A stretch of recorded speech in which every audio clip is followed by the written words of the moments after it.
नमस्कार मित्रों, क्या आप जानते हैं कि सनातन धर्म में एक ऐसी एकादशी आती है जो साल में एक बार नहीं बल्कि पूरे 3 साल बाद एक बार एकादशी आती है।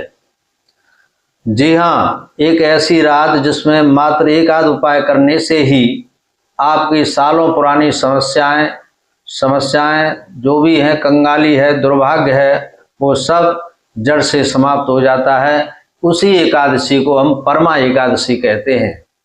आमतौर पर साल में 24 एकादशियां होती हैं और जिस दिन लौद यानी अधिक मास जब जुड़ जाता है तो 2 एकादशी और बढ़ जाती हैं। इस प्रकार से कुल 26 एकादशियों का विधान होता है। अगर आपकी कुंडली में दरिद्रता योग है और भी किसी भी प्रकार की तंगी खत्म नहीं हो रही है तो ये परमा एकादशी यानी परमा एकादशी कहते हैं परम सिद्धियों को देने वाली एकादशी। इसमें किसी भी प्रकार की कोई तंगी है, कोई भी व्यवस्था खराब चल रही है, वो इसका व्रत करने से आपकी सारी समस्याएं जड़ से समाप्त होती हैं और ये किसी वरदान से कम नहीं होती है। ऐसी परमा एकादशी होती है। अब आपको एकादशी के मान की बात बताते हैं। ये अधिक मास के कृष्ण पक्ष की एकादशी है जिसका नाम परमा है और ये परमा एकादशी का मान गुरुवार के दिन एकादशी है। गुरुवार के दिन यानी तारीख पड़ेगी 11 जून 2026।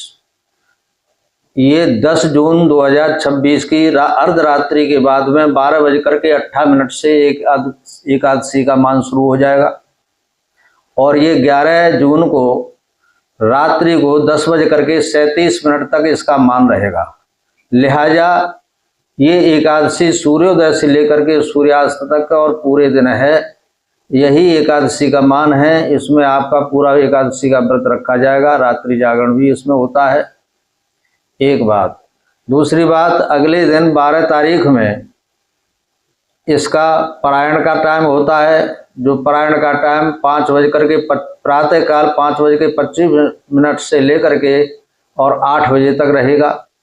ये द्वादशी का जो मुहूर्त है, जो पारायण का मुहूर्त है, इसी मुहूर्त में पारायण करना चाहिए। इसका विशेष पुण्य प्राप्त होता है। इस तरह से आप पूरी तरह से समझ चुके होंगे कि इस एकादशी का मान 11 तारीख को ही रहेगा और ये एकादशी 11 जून को ही व्रत इत्यादि की व्यवस्था में रहेगी। अब आपको आगे की बात बताते हैं। इसकी कथा क्या है, इस एकादशी का व्रत करने से कितना बड़ा पुण्य मिलता है, इस व्रत को किसने किया है और कब करना चाहिए। ये बड़े भाग्य की बात होती है कि ये एकादशी 3 साल बाद मिलती है। किसी भी महीने की हो सकती है। जब 3 साल बाद जो भी महीना में ये अधिक मास पड़ता है उसी अधिक मास में ये एकादशी परमा एकादशी अधिक मास के कृष्ण पक्ष की एकादशी है। अब ये एकादशी में राजा युधिष्ठिर जी से पूछते हैं। अब आपको कथा के बारे में हम बता रहे हैं कि भगवान कृष्ण से युधिष्ठिर जी ने ये पूछा था कि हे जनार्दन, पुरुषोत्तम मास में अधिक मास में ये कृष्ण पक्ष की एकादशी का क्या नाम है। तो आपको नाम पता चली गया है कि ये परमा एकादशी है।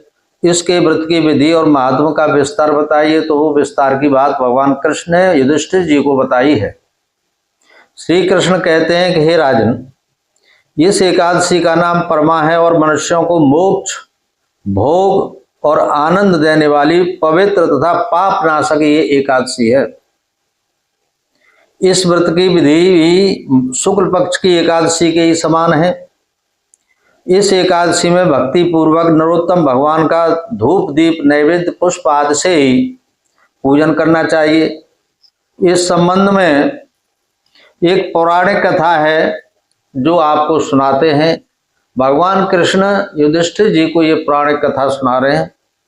कथा ये है कि काम्पिल नगर में सुमेधा नाम का एक ब्राह्मण रहता था जो अत्यंत धर्मात्मा था। काम्पिल नगर तो आप जानते ही होंगे, जिसको आज के समय में कंपिल कहते हैं और जो ये एटा क्षेत्र में पड़ता है यही काम्पिल नगर है। उत्तर प्रदेश के एटा क्षेत्र में जो काम्पिल नगर पड़ता है यही काम्पिन नगर था, ये बड़ी पुण्य भूमि रही है और यहाँ बड़ी बड़ी शक्तियों ने अवतार लिए हैं इस क्षेत्र में। तो यहीं की बात है, काम्पिन नामक नगर में सुमेधा नाम का एक अत्यंत धर्मात्मा ब्राह्मण रहता था। उसकी पवित्रा नाम की स्त्री अत्यंत पवित्र पतिव्रता और धर्मपरायण थी, लेकिन वह किसी पूर्व जन्म के कारण से, इस जन्म का कोई कारण नहीं था, पिछले जन्मों के कारण से दरिद्रता बहुत थी। किसी भी प्रकार से कोई अमन चमन नहीं था। जब वो खूब अपना प्रयास करते थे, सुमेधा भिक्षा मांगने के लिए जाते थे तो भिक्षा भी उनको भरपूर नहीं मिला करती थी। बड़े परेशान होते थे, घर में विचार करते थे कि हमारे ही साथ ऐसा क्यों हो रहा है। तब एक दिन परेशान होकर के पवित्रा को, यानी अपनी स्त्री को, सुमेधा ने ये बताया कि अब हम बहुत दुखी हो गए हैं। ये तो हम जानते हैं कि हमारे इस जन्म में हमने ऐसा कोई पाप कर्म नहीं किया है जिसके कारण से हमको भिक्षा भी मांगने से नहीं मिल रही है, और बड़े बड़े पैसे वाले लोग हैं जिनके सामने हम जाते हैं कि हमको भिक्षा दे दीजिए, लेकिन वो हमको भिक्षा देना स्वीकार नहीं करते हैं। तो अगर तुम चाहो तो हम विदेश चले जाएं, जहाँ से किसी भी प्रकार से मजदूरी करके या भिक्षा मांग करके कैसे भी हम धन को अर्जित करें। बिना धन के घर में कोई कार्य भी नहीं होता है, और बिना धन के बड़ी टेंशन रहती है, बड़ी परेशानी रहती है। तो इसलिए तुम कहो तो हम चले जाएं। ऐसा विचार करके, पति के दुखपूर्ण वचन सुन करके पवित्रा बड़ी दुखी हुई। क्यों दुखी हुई कि आज धन के अभाव में और पति को परदेश जाना पड़ रहा है और मैं यहाँ अकेली रहूंगी, तो मेरा यहाँ अकेले रहना उचित नहीं है। माता पिता भाई बहन जो भी कोई होते हैं, चाचा ताऊ नाते रिश्ते जितने भी होते हैं, ये सारे के सारे रिश्ते आपकी व्यवस्थाएं उत्तम हैं तब ही ये काम आते हैं। यदि आपकी व्यवस्थाएं खराब हैं, धन नहीं है, परेशानियों से जूझ रहे हैं, तो ये रिश्ते भी आपके काम नहीं आते हैं, बल्कि आपके ऊपर कीचड़ उछाड़ने का काम करते हैं। इसलिए पत्नी पवित्रा ने ये बताया अपने पति सुमेधा को कि हे पतिदेव, जैसा भी है, रूखा है सूखा है, मिले या नहीं मिले या किसी दिन भूखे रह लेंगे, लेकिन आप परदेश मत जाओ, जैसी व्यवस्था हो आप यहीं से व्यवस्थाएं चलाइए। तो ये बात समझ में भी आ गई।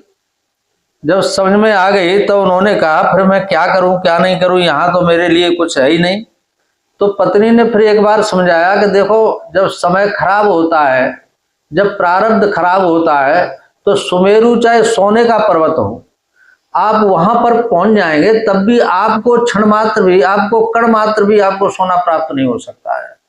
सब प्राप्त आपको तभी होगा जब आपके प्रारब्ध में होगा। इसलिए इसका मतलब यह है कि हमने पिछले प्रारब्ध में ऐसा कुछ काम नहीं किया है, कोई ऐसा पुण्य नहीं किया है, ऐसा कोई दान नहीं किया है जिसके कारण से हम आज असहाय हो गए हैं और हम दुखी हैं। हमारे भाग्य में क्या लिखा है क्या नहीं लिखा है, इसलिए हमको कुछ भी नहीं मिल पा रहा है, इसलिए हम भाग्यहीन हैं, हमारी लोग निंदा करते हैं, इसलिए हम नहीं जा सकते। एक समय की बात है कि मुनियों में श्रेष्ठ कौंडल्य मुनि भाग्यवश उनके यहाँ आ गए।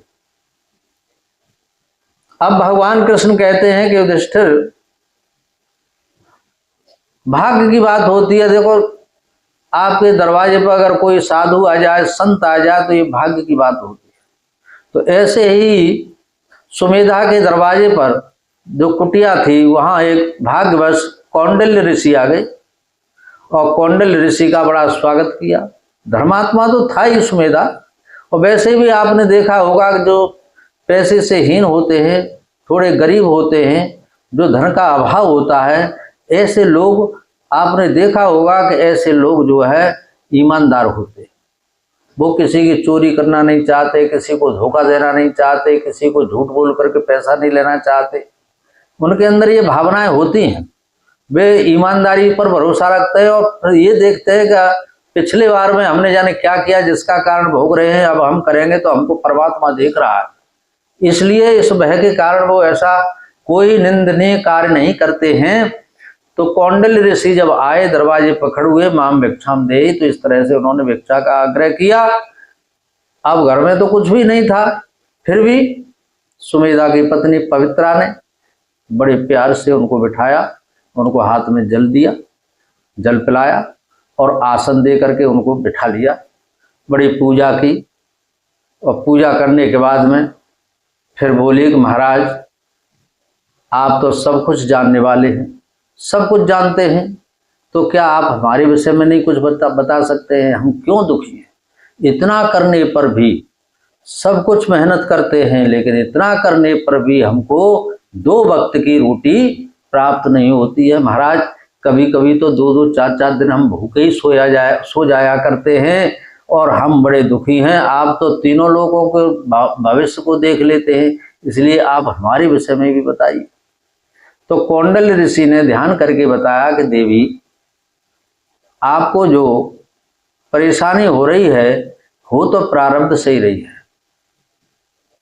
अब मैं तुमको एक ऐसे उपाय बताता हूं जिसको कर लोगे तो मैं निश्चित रूप से कहता हूं कि उस उपाय से तुम्हारे सारे कार्य हल हो जाएंगे और तुम मोक्ष के भागी बनोगे। क्यों? इसलिए तब कौंडल्य ऋषि ने महाराज सुमेधा और पवित्रा को ये बताया कि परमा एकादशी आती है, भाग्यवश आपको अगर प्राप्त हो जाए। भाग्यवश बात इसलिए है कि हर बार तो आती नहीं है, हर साल नहीं आती है, ये तो तीसरी साल में आती है। जब भी अधिक मास होगा तब आएगी, पुरुषोत्तम मास होगा तब आएगी। तो कौंडल्य ऋषि कहते हैं कि इस एकादशी के दिन भगवान विष्णु और लक्ष्मी माता स्वयं पृथ्वी पर आते हैं और जहां जहां उनका व्रत होता है वहां वहां वो सब जगह भ्रमण करते हैं। तो उनकी जब कृपा होती है तब आपका प्रारब्ध भाग बदलता है। तो इस परमा एकादशी का व्रत करने से, जो भी व्रत करेंगे, इस परमा एकादशी का व्रत विधि से करें, विधान से करें, जैसा हो पाए वैसा करें, आस्था से करें, निष्ठा से करें, श्रद्धा से करें, तो इस व्रत के प्रभाव से वो इहलोक में और परलोक में जब जाते हैं तो विष्णु भगवान के लोक को जाते हैं और विष्णु भगवान के लोक में सभी प्रकार के सुखों को प्राप्त करते हैं। दूसरे, इस लोक में जब तक रहते हैं तब तक उनको किसी भी प्रकार का कोई अभाव नहीं रहता है, ना ही तो धन की समस्या रहती है, ना कोई कार्य उनके बिगड़ते हैं, सारे कार्य स्वतः होने लगते हैं जैसे कि कोई अलग से ही कर रहा हो। उनके सोचने मात्र की बात होती है कि कार्य पूरा ही हो जाता है। इसलिए कौंडल्य ऋषि ने कहा कि हे देवी, यदि तुम दोनों पति पत्नी अगर परमा एकादशी का व्रत कर सको तो इस व्रत को अगर कर लोगे तो तुमको मोक्ष की भी प्राप्ति होगी और संसार में जब तक रहोगे तब तक तुम्हें किसी भी प्रकार का कोई कष्ट व्याधि नहीं हो सकती है। कौंडल्य ऋषि की बात को सुन करके पवित्रा ने अपने पति से कहा कि महाराज, इससे बढ़िया कोई उपाय नहीं है और जो आज हमको महाराज ने, ऋषि ने जो बताया है उस उपाय को हम निष्ठा पूर्वक करेंगे। ऐसा विचार करके दोनों ने व्रत किया और परमा एकादशी के व्रत करने से उनको मोक्ष की प्राप्ति हुई। उनके सारे वैभव बढ़ गए और सारे दुर्भाग्य जो थे सब नष्ट हो गए। ऐसी परमा एकादशी की भारी कृपा होती है। तो जो लोग अधिक मास की, पुरुषोत्तम मास में मल मास कहते हैं इसको, लौंद का महीना कहते हैं इसे, तो इस मास के, इस कृष्ण पक्ष की एकादशी परमा का जो भी व्रत करते हैं तो उनको बहुत बहुत पुण्य प्राप्त होता है और बहुत बहुत उनको लाभ होते हैं और बहुत बहुत उनको भक्ति प्राप्त होती है। इसलिए भगवान लक्ष्मी नारायण की कृपा होती है। इसलिए ये व्रत अवश्य करना चाहिए।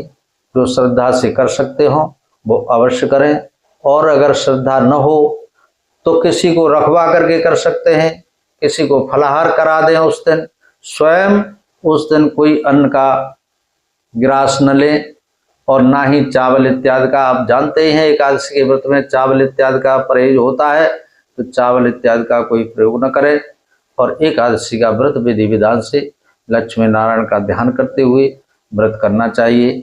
इस व्रत में फलाहार में भी सागार जो कहा गया है, जिस महीने में जो एकादशी पड़ रही है उसी महीने के हिसाब से कर लेना चाहिए। जैसे जेठ का महीना है तो जेठ के महीने में फलाहार के लिए ये कहा गया है कि इसमें ककड़ी है, ऋतु के फल है, तरबूज है, खरबूज है, ये सब जो है, मीठा है, आप जो है दूध है, दही है, ये सब आप ले सकते हैं और घी इत्यादि इसका सेवन कर सकते हैं। यही सागार लिया गया, फलाहार में कहा गया है। इस तरह से ये परमा एकादशी के व्रत की कथा है। कहने का तात्पर्य ये है कि आप ज़्यादा नहीं कर सकते, अभ्यास कर सकते हैं। ऐसा संकल्प करके कर लें कि आपने कभी व्रत नहीं किया है तो आप 3 साल बाद अब व्रत कर रहे हैं तो इस व्रत को पूरी तरह से निराहार रह करके नहीं रख सकते। तो जितना भी आप छोटे से छोटा, बड़े से बड़ा जितना भी नियम बना लें उसका संकल्प कर लें, उसी हिसाब से अपना व्रत कर लें। अगर आपको व्रत आप पहली बार रह रहे हैं, आपने पहले कभी व्रत नहीं किया है और आप व्रत के नाम से घबरा रहे हैं, तो आप ऐसा संकल्प कर लें कि एकादशी का दिन है, चावल इत्यादि हम नहीं लेंगे और केवल एक समय भोजन कर लेंगे और एक समय फलाहार कर लेंगे। यदि आप कुछ अंश मात्र में भी व्रत का संकल्प करके कुछ करते हैं तो उसका भी पुण्य प्राप्त होता है। ये प्लस मार्किंग है, इसमें कोई नेगेटिव मार्किंग नहीं है। ऐसा नहीं है कि आपका व्रत कोई खराब हो गया, व्रत नहीं कर पाए तो उसका कोई आपको दंड मिलेगा या आपका कोई नुकसान होगा, ऐसा कुछ नहीं होता है। ये आपके व्रत हैं, आपकी निष्ठा है, आपकी श्रद्धा है। आप जितना कर पाएंगे आपको उतने का ही पुण्य प्राप्त होगा। बोलिए लक्ष्मी नारायण भगवान की जय।